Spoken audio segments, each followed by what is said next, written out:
Greetings, family. Once again, come before you. I'm Brother Bobby with another segment about our history. Now I'm about to touch on the subject of Christopher Columbus and his discovering of America. All of us as children, especially when we went through the American education system and even today, have been taught that this land was discovered by one Christopher Columbus. First of all, his birth name was not Christopher Columbus. It was Cristobal Colon. He was Jewish. This has been proven without a shadow of a doubt. You can find this name in several places, but one of the places I'm going to tell you about is The Secret Relationship Between Blacks and Jews, Volume 1. So, who is this Christopher Columbus, and what exactly did he do? And who were the first inhabitants of this land? It can say that they actually can claim this land if they wanted to. Well, the first known inhabitants of this land were known as the Arawak Haitians. The Arawak Haitians and the Christopher Columbus story can be told to you in depth in this book right here. They Came Before Columbus by Dr. Ivan Van Sertima. Van Sertima was one of the foremost leaders in research on the Christopher Columbus story. He has went around the country and he spoke very eloquently about Christopher Columbus and his contributions to the history book. So once again, his name was not Christopher Columbus. It was Cristobal Colon. Now, did he come to this hemisphere? He did. 1492 and up until 1498, he made 4 voyages. He went to Hispaniola, which is more noted as Cuba.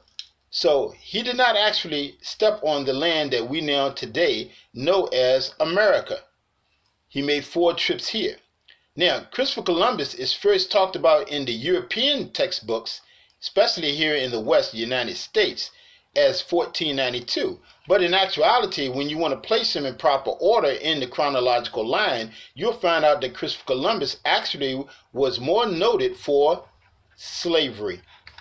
So 10 years prior to 1492, which would be 1482, off of the west coast of El Kibalon, which we today know as Africa, he was in the slave trade and he was connected with the Jews. This is well documented.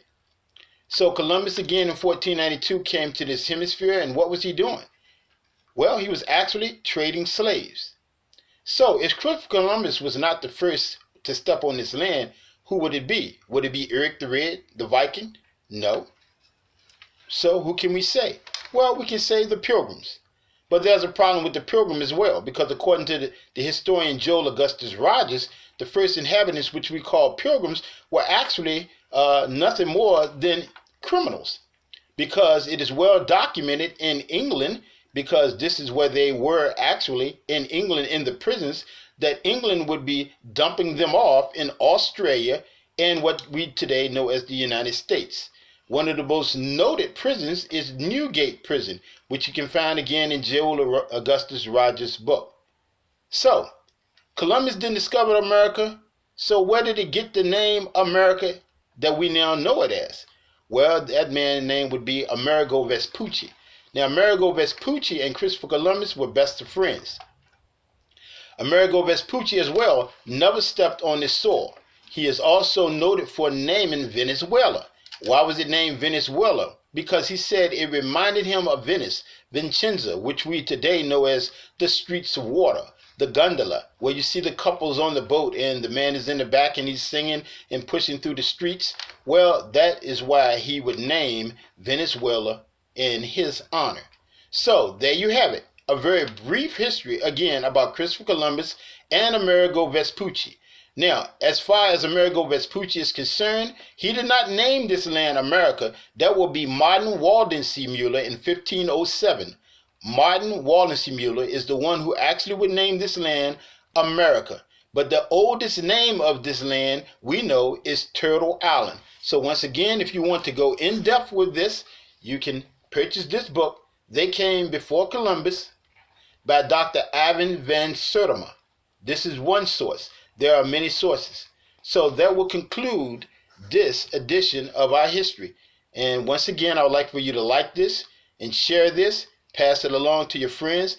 And if you'd like for me to come out and lecture to you, you can reach me at my email. My email is shalomo1@yahoo.com. That is SHOLOM SHOLOMHO1 Again, that is SHOLOMHO1 Stay strong, stay black, love your man, love your brother, love your sister, and I say again, Hotep.